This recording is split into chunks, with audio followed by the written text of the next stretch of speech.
This is a presentation on the measures of position.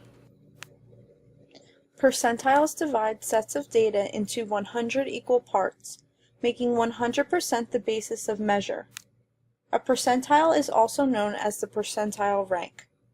The majority of students have experienced percentiles at least one time or another.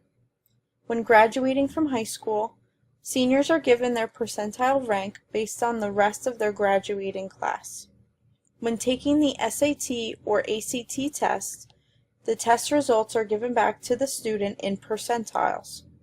For example, if a student is told they scored in the 85th percentile on a standardized test, it means they scored better than 85% of those that took the exam as well. Take a look at this chart.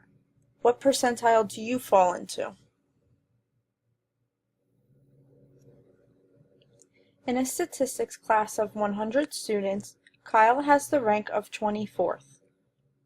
In order to calculate Kyle's percentile rank, the number of students ranked below him has to be found first.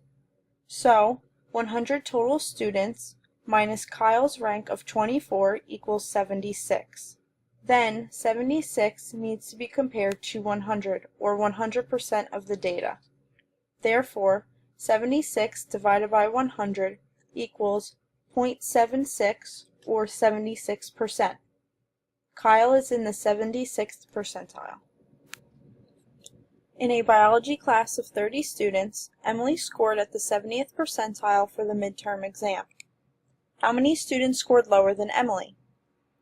Because Emily is at the 70th percentile, 70% of students in her class scored less than she did.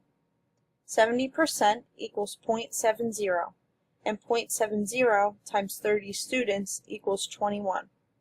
Therefore, 21 students scored lower than Emily on the biology midterm. In a graduating class of 95 students, George has a percentile rank of 60. What is George's rank in the graduating class? To find George's numerical rank, the amount below the percentile has to be calculated first. This was demonstrated in the previous problem. So, 60% equals 0.60. 0.60 times 95 students equals 57. 57 students have scored lower than George. Therefore, his numerical rank is 38, since 95 minus 57 equals 38.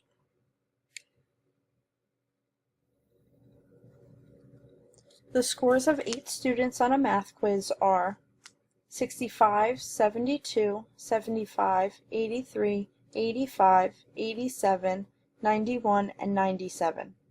Sarah's score was an 85, and she wants to determine the percentile she scored on the quiz.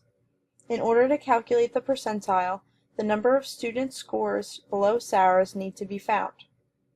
Then, those number of students are divided by the total number of students in the class.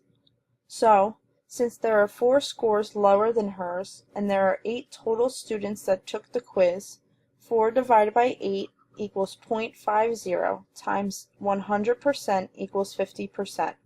Sarah's percentile rank is 50. She is in the 50th percentile.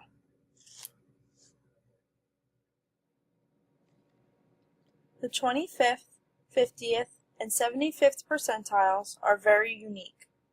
These percentiles divide the data into 4 quarters or fourths. These percentiles are commonly referred to as quartiles. Each set of data has 3 different quartiles: the first quartile, the second quartile, and the third quartile. The first quartile for a set of data is the value that has 25%. The second quartile for a set of data is the value that has 50%. And the third quartile for a set of data is the value that has 75%. Some problems may ask to determine each of the quartiles from a set of data. Given the following scores, find the first quartile and the third quartile. First, put all of the scores in ascending order. Then, divide the total amount of scores by 4 to determine where the quartiles will be. Since there are 12 scores, 12 divided by 4 equals 3. So there will be 3 scores within each quartile as shown here. The red lines represent the endpoint for each quartile. Therefore, the first quartile will be 73 and the third quartile will be 87.